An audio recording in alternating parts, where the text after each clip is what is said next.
certainly another tough day for everybody. I think everybody knows what Hoagie meant to not just our hockey program, but just to UMD and our community. And just very fortunate to have spent, 26 years with him. I've known him since 1981, but he was certainly a pleasure to have around and to learn from. And just the impact he had on so many people. And you've seen it since he's been, since he had the stroke, and just what he's gone through, and the support he's gotten, and just the number of people. They probably definitely needed a bigger hospital room for Hoagie. But yeah, it just, he was fighting. Like, you know what, we heard I was on the road, and he was, maybe going to pass on Friday, but as Hoagie does, the competitor, the fighter he is, he stuck around and kept battling. But we knew it was inevitable. But just certainly a tough loss, and certainly, we're going to miss him dearly. Just we've missed him dearly already, but to know that he's gone, and won't be doing the things he does around here is certainly tough. But he went peacefully, and we're happy for that. But yeah, just a real tough day for everybody. Scott, you've told us the story about you got the head coaching job here, and Hoagie called you, and Mhm. you confirmed the lifetime contract. But you said you knew him going all the way back to 81. Do you remember the first time you met Hoagie? Yeah, I was on a recruiting visit here, and I think that was the year that he first came on. So met him briefly, obviously, you know, through playing. Once I had the first interaction, you knew. And even back when I was playing, and then obviously coaching, seeing him around the rink all the time. But it's to have him around every day, and just it's just amazing to me, the impact he's had on so many people, and just the way, um, he never really had a bad day. He had his routine, and he'd come to the rink, and he'd do all those things. But just it's amazing to me. And I've always joked about this. I said he should be on the mayor ballot, because I think he could win, right? He just, with so many people. But yeah, I just, and just the support, over the last, couple months has been just incredible, from all the people that know him, and just the impact he's had, and the relationships that he's had with so many people. That's how much he meant to a lot of people. What was it like watching his relationships with players grow and develop, from when a guy came in as a freshman to heck, even years and years beyond after they left the program. It's pretty incredible. Like, so many guys. It was just like, in my time, it was always two or three guys, or it could be more, that were just. It was always like that. Those were his guys, right? Everybody were his guys, but just like there were certain guys that, year after year after year, they're the guys that either picking them up, bringing them home, doing things with them, that just really embraced him, and he embraced them. And it's just pretty incredible to see that, just that consistency, and just how many guys that, he became real close with. Even when I got Lars back on the staff, I mean, his relationship with Brett from when Brett played here, and obviously they've known each other for a long time. I know Hoagie was pretty excited when Brett came back, but just all those things, it's just pretty incredible but he's an easy guy to like, right? You know, we all loved Hoagie for Hoagie, and he was an easy guy to be around. And um, but it's pretty incredible, Matt. Just the history of that. I think I've joked before too. Someone should write a book. I think I said this 10, 15 years ago. Write a book about Hogs, and just those relationships, and the number of weddings he's been at, and just the impact he's had on so many people. Back in 2018, I think it was, I did a piece for The Athletic on the special hockey on Sundays that you guys started up, and Mhm. obviously Hoagie is a big part of that. But what was telling, and the story I wanted to tell back then, and it's still a thing now, is how many players were involved in it as well. I think about Avery Peterson. That's kind of who I centered that around in 2018. But just what was that like watching that relationship grow? All kind of starting with Hoagie. Yeah, I mean, obviously he was a big part of that, and you know, and when Avery was part of our program too, his brother, so those guys became very close. Just the bond, with Avery's brother and Hoagie, and just Avery being here and being a Bulldog and being closer to his family, and yeah, it just there's so many of those you could talk about, Bruce, right? And I think that's the special thing and what Hoagie was. He was special to a lot of people, and um, like I said, the relationships and being around him and what we learned from him. Um, you know, those are things you'll always remember. And the stories they've been flowing for about 2 months, right? So just about everything, and you know, whether it's pictures, videos, stories, and you'll continue to hear those. And that's the fun part. We can remember all the good things that Hoagie was a part of. How competitive was he? What do you remember about the competitive fire of Hoagie? Oh, yeah, he didn't like losing. Not at all. There's lots of times I'd go in and talk between periods, and he'd follow me right in there. And I sometimes I get mad at him. I'm like, I wish you would have went first, right? And then I wouldn't have had to do it. But very passionate, very passionate. I still remember one time up in Alaska, Anchorage, we weren't playing well and came in there, and Hogs really got the guys fired up. Like he laid into them, and we're winning and we're blah blah blah, and we did. We went out and won the game, and I attribute a lot of it to him going in there and getting the guys fired up, and just guys seeing his passion and his love for the program, and um, that's certainly what we hope everybody emulates that comes through here. Coach, is it healing knowing that you got a series to look forward to this weekend and knowing you get to do what Hoagie wants you guys to do and go out and win a hockey game on Friday? Yeah, we talked about that. We met with the team this morning. Obviously everybody's going to deal with it a little bit differently. Obviously, some guys are super close. Some guys are new. They've learned Hoagie. Everyone's at a little different stage, but we just talked about the best thing we can do is to honor him, is to play our game, compete, win hockey games for him.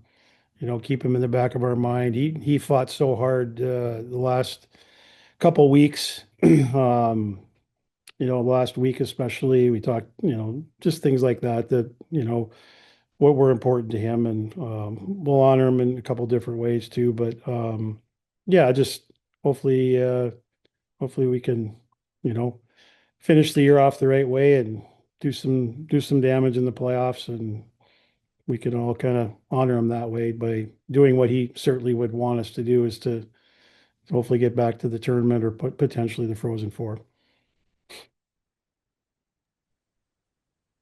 Scott, what stands out to you about this Miami team this year? Oh Uh, man. they're back to win. They're winning like I was in college again. Is how they're playing right now. Yeah. Yeah, I mean, certainly Anthony, has done a good job. Their second year, they changed over the team. He's got the players he wants, instilling the way he wants to play, and obviously they had a real good start to the year, which certainly helps build your confidence. And they're an extremely hard team to play against from what I've watched. Um, they've got some very talented players. I don't know a lot of their players. I mean, I know that Morozov is a very talented player amongst some other guys. I've seen the deputy kid play, and goaltender's been good, but again, it's going to be certainly a very hard physical, you know, fight for every inch on the rink type weekend, and we've got to be prepared for that. What do you remember about, because they've filled that building now a couple of weekends in a row, basically. What do you remember about going back when Rico had those guys, the Zarnik and Corrali and Barber and those guys, Yep. and they were winning the league or competing to win Mhm. the league. What do you remember going to that building and having it be packed and it being it was a really enjoyable environment to be a part of it. What was it like to play in? Yeah, it's a great building. I mean, and again, when those teams were there, you knew how hard it was to win in that building. I mean, it was it was very, very intense, very physical. They had a ton of skilled players. You knew you were in for a tremendous battle every night you played there. But it's good to see that building. I know there's a lot of times we've been there where either students have been on break, where it's been not as full. So it'll be a good weekend for that to see that again, and hopefully it adds to the intensity and the atmosphere. Obviously, is going to be great. So hopefully we can feed off that too. The last month and a half has been really hard every single day coming to the rink without seeing his face. There's so many things that remind us of him at all moments of the day. I I often picked him up on the way to the rink, so even just taking that time to make the phone call, tell him I was on my way, it's something that I miss doing, and I miss seeing him waiting for me, just standing right there on the side of the road waiting for me when I got there. Um, I think we're lucky we were able to spend time with him in the hospital, um, different times these last couple of weeks and throughout the month. And you saw how hard he was fighting, and I think that's kind of the message we're telling our team and telling each other is that's how hard we need to fight every day, sort of to honor him. And we know that he hates losing more than anything, and so that's something that we're holding on to deeply. But it's special to see the posts and videos and memories people are sharing today, um, because there's so many people he touched in this world, in this community, and yeah, he means he's what it means to be a bulldog. And I think we all can take something away from that. And yeah, it's a tough time coming to the rink without him for sure every day. Joey, you mentioned you're the guy picking him up right now, taking him to a rink on a day like today when there's a blizzard. What's on Hoagie's to-do list? What would you be doing? What would he have you doing for him, helping him out with today? Oh man, probably when I got there, he probably would have got the day off from working at Great Harvest this morning, so he would have been sleeping in a little bit. He probably would have been excited about that, but he uh, he would have been ready to come to lunch with us when practice was over. He wouldn't have missed that opportunity, and I think we all would have loved to have him there with us. Do you remember the first time you met Hoagie? What was it before you got to UMD? When was it? Yeah, it was. It was. I think the first time I was really around him was when I was playing high school, in Hermantown, and Chad Huddle brought him up to our game in Virginia. And a lot of times when we would get to another town, we would go out to eat at a restaurant. Um, and well, like the JV team was warming up and getting ready, and Hogs came out to eat with us, and we were all getting ready for our game. And he ordered a couple beers right there at the table, and we all thought that was pretty funny. But yeah, that's when I probably first spent a little bit of time around him, and then when I was getting recruited, he was here every time I came down to meet with the coaches. He was always here and always excited, and he was really excited that I was from Ely. That was something that he loved to tell people and talk about, and that connection we had is from being up north. He was an Iron Ranger. Did you guys ever get him to come around to Hermantown, or was that a tough sell? I think it depends on who we were playing, who the Hawks were playing. But if we were going to a high school game, he was coming with us. He was finding a way to get there, and he was going to know just about everyone at the rink when we got there. What did you know, Joe, about Hoagie before you met him? I think I had seen for sure the videos of him stapling the Minnesota Duluth onto the brackets for those national championship runs, and just you could just see the excitement in everyone as he did that. Not only him, but the rest of the guys around him, and sort of just how special that was. And he truly is a member of this team, and I think that's so cool that so many guys have been able to be on the same team as him, because I know no one's taking that for granted. Joey, I've talked a little bit with guys like Avery Peterson and Jade Miller, what it meant to be Hoagie's guy, one of Hoagie's guys. And he loved everyone on the team, but there were certain guys, and Coach Sandlin just talked about it, that he gravitated towards. And it seemed like he chose the guy. It wasn't necessarily maybe you chose him. He zeroed in on the guys. What was it like being one of those guys in his life? Yeah, it's special. I think just it was probably started with just answering the phone call. Um, for whatever it was, there was times he would drop his remote on the ground and he couldn't get back to the station. He needed to watch the Wild or whatever team was on. And so I think those couple times after he called and I was able to come and help, he knew that I was in his corner, and I was never gonna say no to him. And um, yeah, it it's tough to put into words what that means. And um, it just was so, I didn't really think about it. It just became part of my everyday.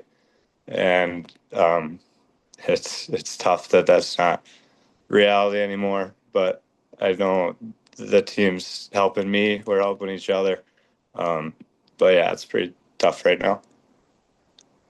Joey, I think that remote thing was a trick Hoagie did to test to see, because I've heard that story way too many from way too many guys that's how they got sucked in from him there. But what's it like watching his relationship, especially with younger guys when they come into the program? What's it like watching those relationships grow? Yeah, it's pretty cool. At the start, he might not know everyone's name, but he'll quickly figure it out and figure out. He loves to figure out the nicknames for him, that he would read off for our starting lineup. And I think that was a big thing for him. And he took so much pride in saying that starting lineup, and it always got us fired up. It's not the same when we have an assistant coach do it. I love those guys, but they don't quite have the energy he does. And that's another thing we miss every time we've played since the new year. Joey, you mentioned he hated the lose, and I asked MK about this too. From a player's perspective, what was it like learning about the competitive fire of that guy? Yeah, it was fun. And I think I probably learned it more when I would pick him up after a Wild loss or a Vikings loss.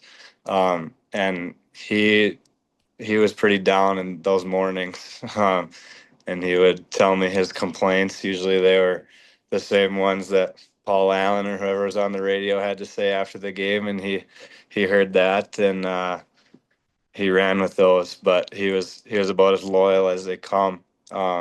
This year we had kind of thrown out some mock trades for him if we would want to trade Kirill Kaprizov for Connor McDavid and Leon Draisaitl, and he said not a chance. He's got his guys and he doesn't want to get rid of them, and I think that was pretty apparent all the time. And so us being part of this program are pretty lucky to be some of his guys. What about the relationship you guys have as a program with special hockey? A lot of that came from Hoagie. What was it like learning about that as you came into the program? Yeah, I think for me it was Darian Goetz at the time, who was another one of those guys that Hogs and him had the special connection. And so at the time, Goder was helping run special hockey, and he asked me to come help as well. And then when Darian was done, it was kind of myself getting other guys to come. And Hogs always he'd be telling me they're scheduled weeks in advance, making sure we could be there. And he was so proud when they had a game in Duluth, because he loved that we could. watch and help with the practices, but he he just loved that we would be there watching him and supporting him just like he does for us every day. The special hockey's it's a fun group. There was definitely some Sundays where we'd get back late or um, we had a tough weekend, but going and helping with those guys and bringing hogs, no, it never failed to put a smile on my face or anyone else that helped out on those Sundays.